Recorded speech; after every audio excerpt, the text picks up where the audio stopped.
Hello, and thank you for joining us. My name is Charlotte Bowater. I'm the founder of Gilded Limited, an art consultancy which I run from home. But I also give some of my time to help raise awareness of a fantastic local programme called Dorset Business Mentors, which was actually a programme I benefited from about 7 years into my now 11-year-old business. On the 8th of March, which is just next week, it is International Women's Day, and the theme of their campaign this year is Choose to Challenge.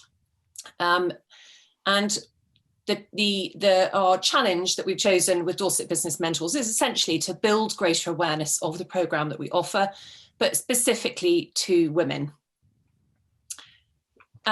Dorset Business Mentors, I just mentioned, is a funded programme which links entrepreneurs at any stages of their business journey. Could be pre-start right through to having grown it. We've even got a client who's got 1,000 employees now, and we've been along that journey with them all the way. And we link them to mentors. And at the moment, we have an astonishing number, 137 individuals who are people with extensive business experience in their own right, who volunteer, give their time to others. Call it altruism, call it a love of business, but all of us at some point in life, I think, get to a point where we think we'd love to, if we can help someone else in some way, then we choose to do it. And this program is designed, people apply to become mentors. We select those we think have the particular aptitudes and characteristics that are required, and then we train them, and then they perform their mentoring role through a very strict code of ethics and particularly confidentiality through one-to-one relationships. So our role is to link a mentor to potentially you, if you're watching this, as an entrepreneur, according to your need and your requirement. I'd just like to highlight that back in 2018, the UK government commissioned something called the Alison Rose Review. Alison Rose is the deputy CEO of NatWest Holdings, and she worked with McKinsey's to do some research on the disparity between women and men as entrepreneurs. And it picked out or identified some really interesting information, I suppose, and it's something that we're going to be speaking into shortly. The results essentially identified some key areas. So they were the need for increased funding directed towards female entrepreneurs, greater family care support, but also the need for local support through relatable and accessible mentors and networks. So you can see where we're about to come in on this. And the last finding identified two particular concerns for women, and is as different from men. Men have a tendency to think, I'm going to have a go and get on and have a go, rather than women who will think that they have to feel 100% confident in all their skills, everything they're going to do, their business plan, whatever it may be, before they take that first step into becoming an entrepreneur. And this is where mentoring can make an enormous difference. So at this point, I'd like to introduce my two guests. At the top of your screen, we have Sophie Parsons of Aetha Design. And below we have Sally Pritchard, who is one of our much appreciated Dorset Business Mentors. So perhaps just if you would like to tell us both, both of you about your business, Sophie, if you just want to start, and then hand over to Sally, tell us a bit about yourself. Okay, my name's Sophie. I am one of the owners, there's two owners of Aetha Design Studio. We're based in Poole Quay, and we're a product design consultancy. We've been running we started trading in 2018, so just over 3 years. And obviously the last year has been an interesting year because it's kind of been part in our studio, part working from home. We're a real product design consultancy. So we don't work on apps or app development. We work on actual products, consumer electronics, medical, sports products, and some beauty and healthcare products as well. Myself, I am the only non-product designer or creative in the agency. We're a small team of 5, and I'm the only one that's not a designer, and the only female at the moment. But that might change. Interesting dynamic there. And Sally, could you possibly tell us a bit about yourself? Yeah, sure. My name's Sally Pritchard. I am a Dorset Business Mentor in my spare time, but my full-time job is I'm now Head of Product and Proposition at Ordnance Survey for the Geospatial Solutions business unit. And what that really means is creating products and services that customers love. Fantastic. So you joined the service in about 2019. I'm trying to remember now off the top of my head, but what prompted you? What led you to volunteer your time? Yeah, so it was twofold. I moved down from London and wanted to immerse myself in the local community. And bigger than that, I had a very fortunate career, international career with Deloitte that took a lot of my time, and I feel like my 20s and 30s felt toiling away for the bigger power. And as part of my overall life transition to move to the coast, I wanted to pay that forward. I felt like I had an immense amount of experience, but always admired people that went alone and start up for themselves. So I, hope to pass on some of that experience, but also selfishly, it's sort of a massive confidence boost for me, working in a very competitive, male-dominated environment, actually going it alone and seeing I had value outside of a global behemoth was another key driver for me. Really interesting, thank you. So Sophie, can you just, we traced your steps back to, I think it was September 2019. So what led you to request a mentor? And first of all, how did you hear about us? Well, how I heard about you was I cycle locally with a lot of women on Monday nights. Hasn't been happening recently because of COVID, but we do a Monday night cycle, road cycle. And you get women of all ages, all backgrounds, and you get some very established women that own companies, and you get some juniors that are just going into university then. And one of my friends who runs like a nutritional company, she was seeing a mentor through Dorman.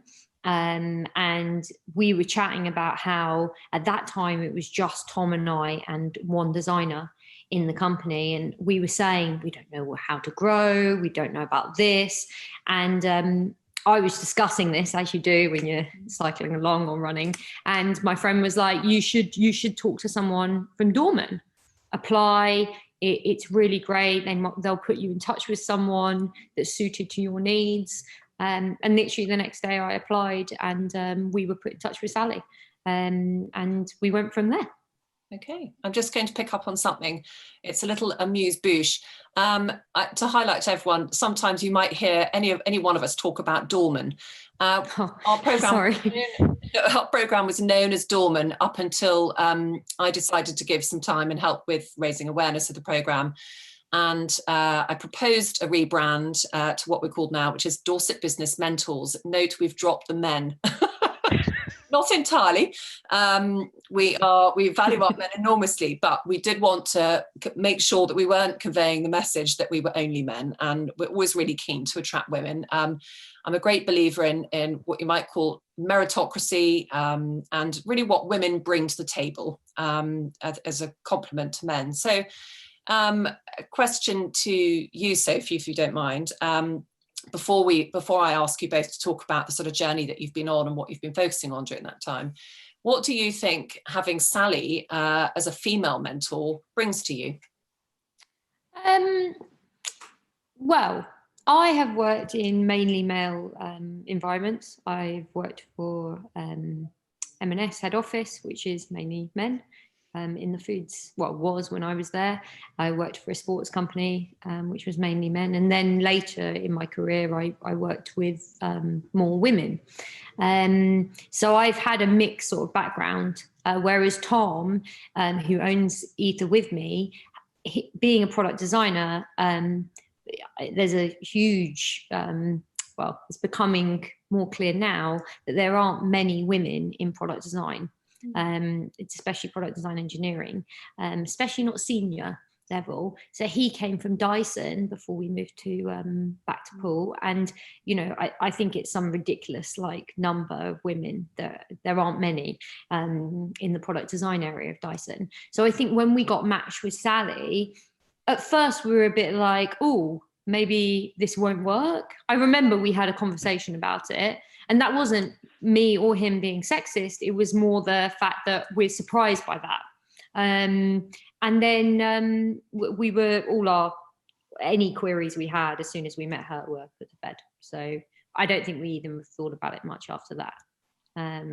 I was probably more like, oh, we probably do with a man. No offense, Sally, and that must say more about me than Tom. It was interesting that I haven't yet mentioned that.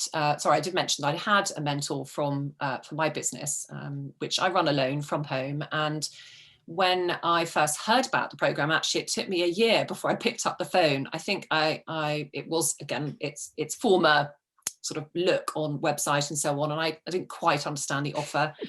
But I was also terrified, that had that feeling that I would be found out, that I absolutely, as an art consultant, know my stuff. But when it came to actually running a business and the kind of financial side, I really was pretty hopeless and slightly in denial about the whole thing and kind of shoving everything at my accountant, not working my finances intelligently. And when I requested a mentor, the person I spoke to on our team, colleague of mine, he said, he didn't mention that there were women, but I ended up saying, do you have women? Because actually I really need someone who understands my personal life, the things that motivate me and may have an effect on me. And I have 2 children, and it was important that I wasn't going to be overwhelmed if my business did really well as a result of this, that kind of thing. So yeah, interesting one, that the comparison between men and women, and perhaps our perception that a woman might be a little bit kinder, a bit less forthright. Well, I don't know. You haven't met Sally, have you? She was pretty. Yeah.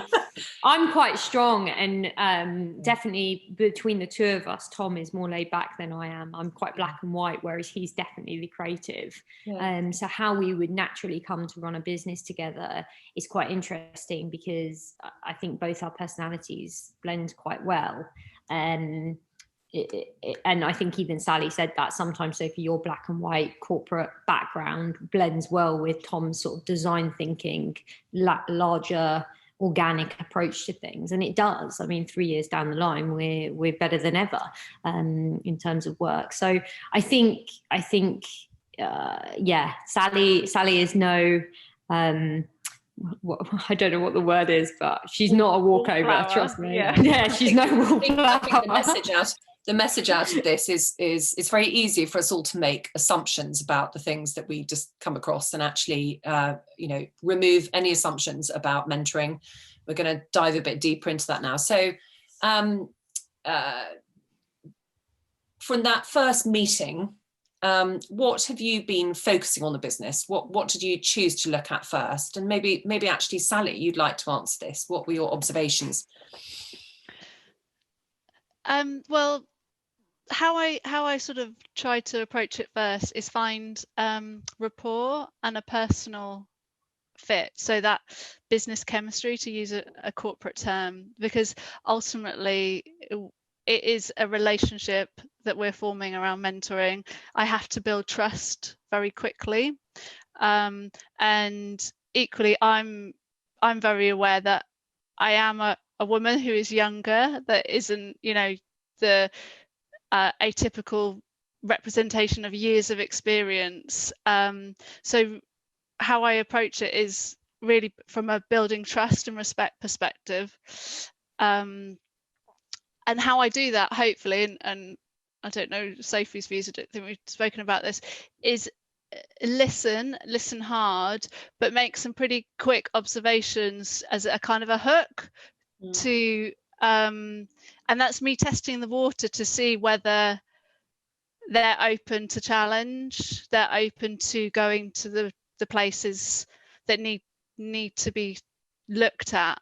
Because in mentoring you have to bring a willingness to make a change and lean into the process. I don't like to work with people who just like to have a nice chat and then don't do anything, and then we're having another nice chat, because that isn't a valuable use of my time. And you know, I am motivated by people who are motivated themselves to make a difference. So I'm seeking for those indicators of their willingness to lean into the process. Thank you. And Sophie, how about you? You reflect on those first couple of meetings. Yeah, I think we were just surprised where Sally took us and what she asked us. I think because we were such a small business, you know, and early in our days, we were so used to bouncing stuff off between the two of us. And because Tom was the designer, I'd be like, well, you know better than I do. But actually, you know, Sally would come in and be like, no, you have a voice, you know, actually, Sophie, you're right there. Maybe your business knowledge is better suited to sales. Because I would quite often be like, I think we should try this. But because I didn't really know product design, I didn't know the process that well at that point, I was kind of a bit shyer around it. And I think Sally gave me a bit more confidence to be like, maybe we should try this. And I kind of wait with ideas and bring them up during the meeting, so there was a third person in the room, so it wouldn't be so kind of Tom versus me. Not that it ever was, but I think it definitely helped. I think when you're in a, like, not a partnership, but we are in, like, you know, two owners, it is sometimes good to have someone completely unbiased, listening and giving an opinion, because, you know, you could ask an employee or a friend or a family member, but they are always going to be biased. I mean, I remember saying to Sally, like, my parents are so black and white. They come from, my dad worked for Diageo, my mum owned her own business. Tom's parents, his dad's an engineer, his mum's so much better at softer skills. So, like, they would just completely clash when we would ask both sets of parents a question. And when we first started the business, people thought we were mad. They were like, this is never going to work. And we had this gut-wrenching feeling that it would. And I remember Sally gave us confidence. We felt like fueled when we came out of the meetings. We never felt deflated. She always used to say to us, like, we'd get like our 5th client, our 6th client, our biggest client. And she'd be like, when are you going to drink the champagne? Yeah. I remember, do you know what, Sally? There's now like 4 bottles down there and we God. But it was interesting having that sort of like that conversation that was unbiased, no like ulterior motive. She didn't want a job, she didn't want a pay rise, she didn't think of me as like a 20-year-old working for someone, or a 15-year-old that your parents do. So I think it's really, really valuable. So a couple of things I'd love to pick out there. One is, either of you, you can answer this, is did you ever have what I call a kind of light bulb moment as a result of one of your conversations? You know, occasionally, I mean, I might quote another business, Gung Ho Marketing, was happy for me to mention them, where they had one mentor and then that person actually retired. So we introduced them to another who came with a very different kind of experience in business. And they were talking through the fact that the business was really struggling with the fact they would recruit people, put a lot of time into training them, and then off they went to someone else. And it was very frustrating. And of course, they wanted to resolve this. They wanted teams who were really vested in the company and wanted to stay. And that mentor said, you know, that actually really is your key issue for the business. And that you need to be asking your employees, you know, what does a really great working environment, what does your career look like to you? And that for them was a key moment, which led to a complete sort of revolution, if you like, in the way that they approached their HR and retaining and encouraging staff to sort of develop a career within the business. So anything that you've had along the way like that you've perhaps, Sally's asked you a question, you've really sort of sat down and God, you know, I really hadn't thought of that, or I hadn't thought of it that way. That's brilliant. Yeah, I think there's been a couple of things. I don't know about Tom. I can't really remember when he would, but I know he used to think a lot of the sessions. I think for me, we knew we'd get on with Sally. Like, we're very active, both of us. It's one reason we live in Poole. And Sally ran to one of our meetings, and in my head I was like, yeah, I like her. Run to the pub, that's what I do. But yeah, but in terms of advice or things she said, I think she was very adamant at the beginning. We'd been going about a year and a half, and she was like, you need to have confidence in what you're offering. You guys don't sound, you sound confident, and you obviously know what you're talking about, but you don't believe it. And I remember we were like, no, we don't. But then put us in front of a client, and we were really natural. And I think that was it, we didn't have that self-belief, and it was probably because it was just Tom and I in the room with one engineer. So that you don't get that external sort of gratification or someone telling you you're doing a good job. Yeah. That was one thing. I think the second thing, she was like, yeah, get a culture and believe in yourself, because it speaks, people will come to you. And that was true. Okay, I'm going to pick up on something from what you've just been saying. And it's really about helping any viewer understand mentoring as a form of support as opposed to consultancy. And you used the word advice earlier on in that little segment. And we as a program say the one thing that mentors do not do is advise, and it is quite a fine line. And I think this is where I want Sally to come into it, because the second part of your little segment there, Sophie, was talking about Sally asking you why.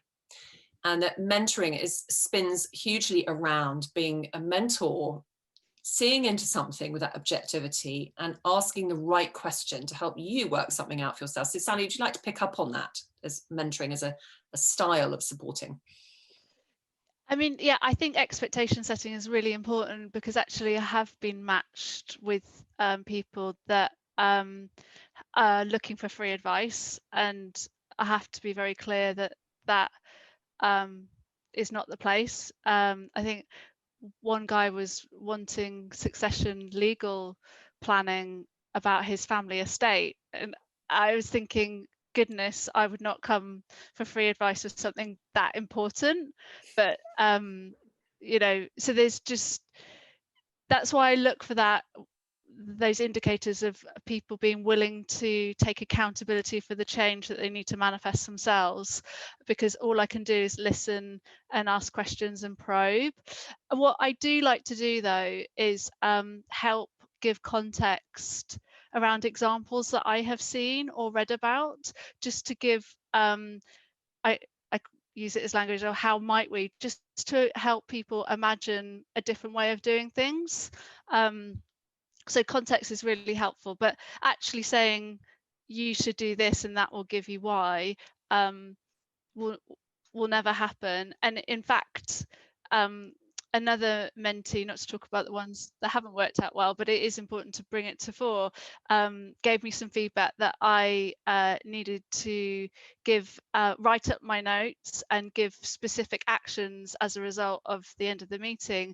And in fact, for me, I felt like that wasn't a good fit, because that just breached over the soft line of responsibility.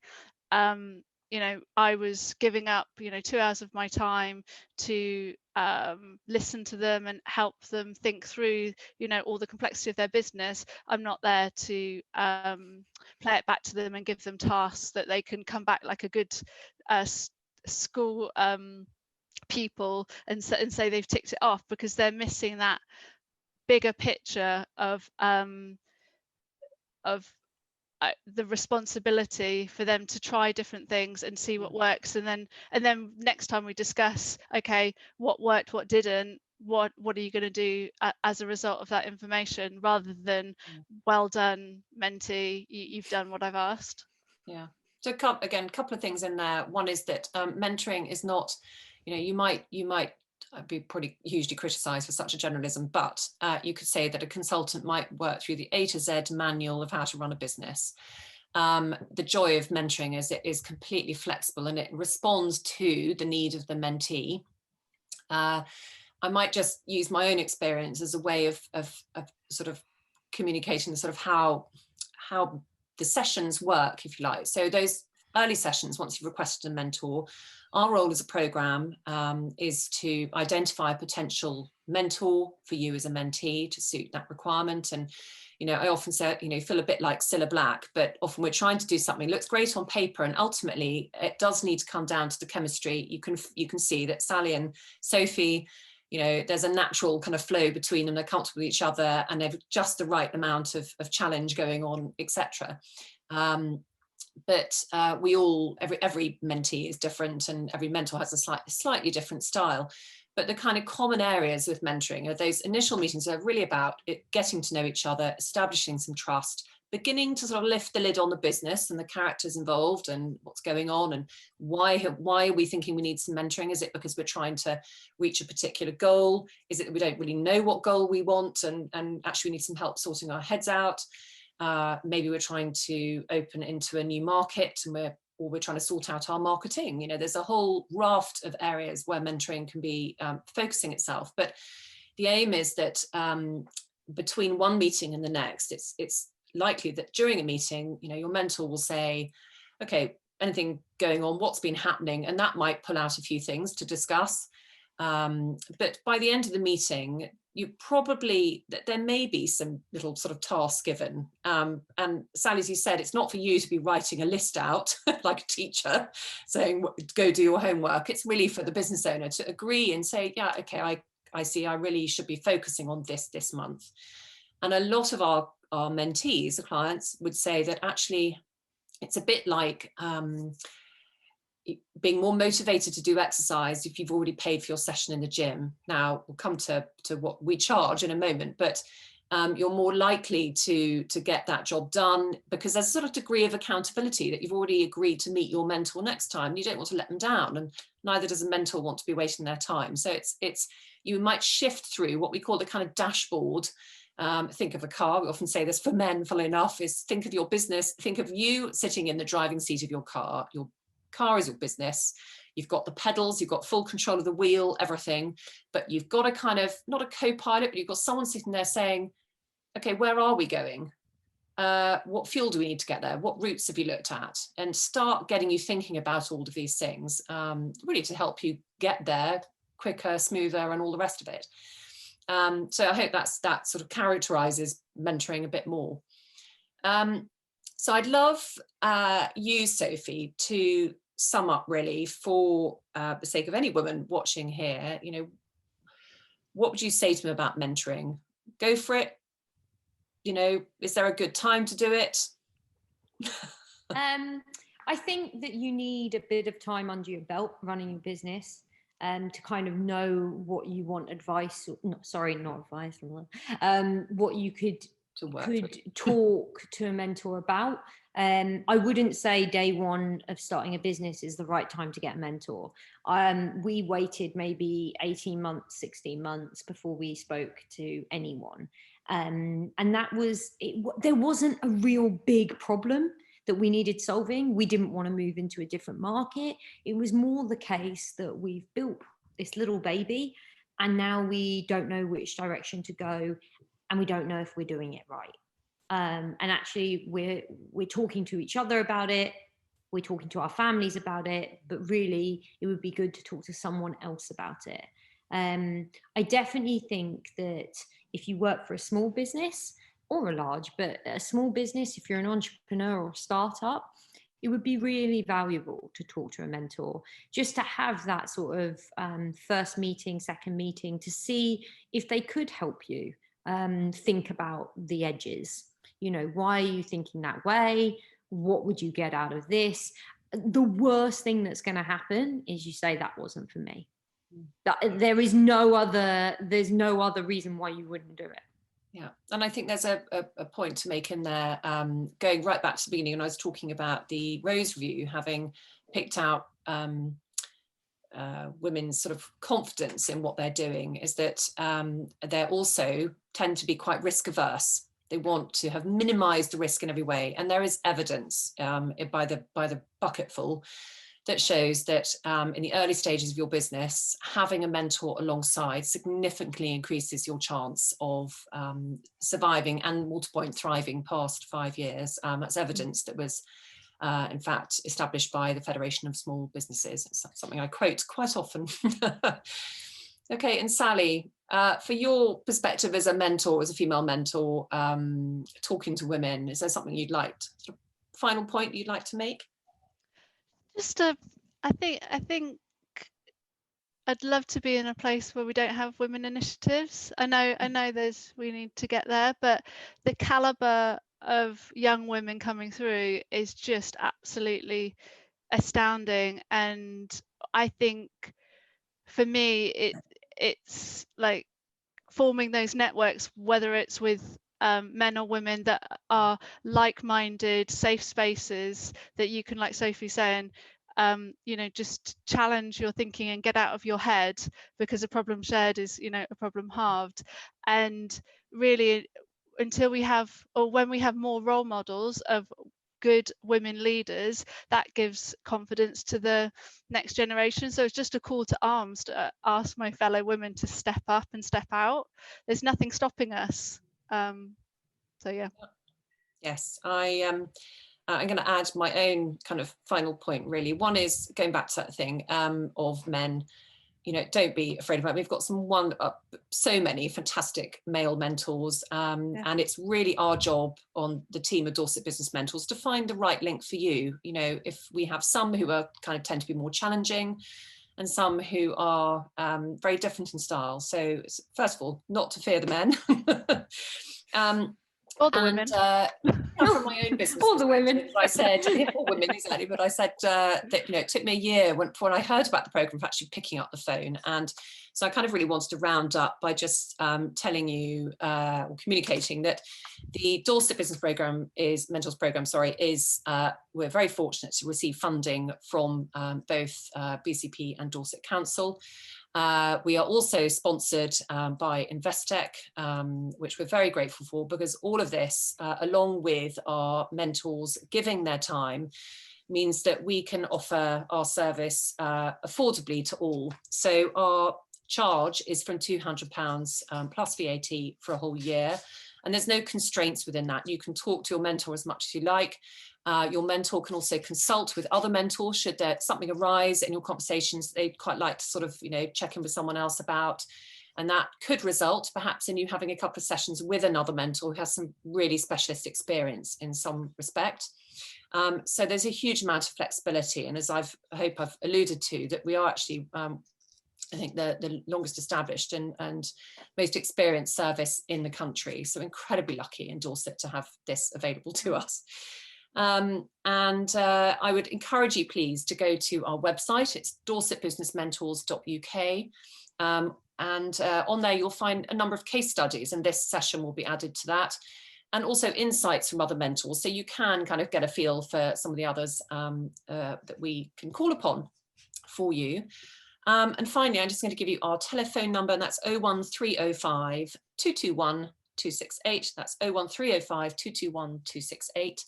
You call that number, you'll get to speak to me or either of my colleagues, Alistair or Teresa. We're a small but experienced team. Two of us run our own businesses as well. So we really understand, you know, where you're coming from, and we're really happy to have an informal chat and just help develop your understanding of what we offer. And a final hook, full circle, all the way back to International Women's Day. So it says choose to challenge. And I said one of my challenges is to raise greater awareness. So please, please, can you share this video? And once I add it to our website, please do encourage any woman you know to watch this session. I think it's been really helpful, bit of an insight. And thank you so much, Sophie and Sally, for joining me today. No problem. Thank you. Thank you.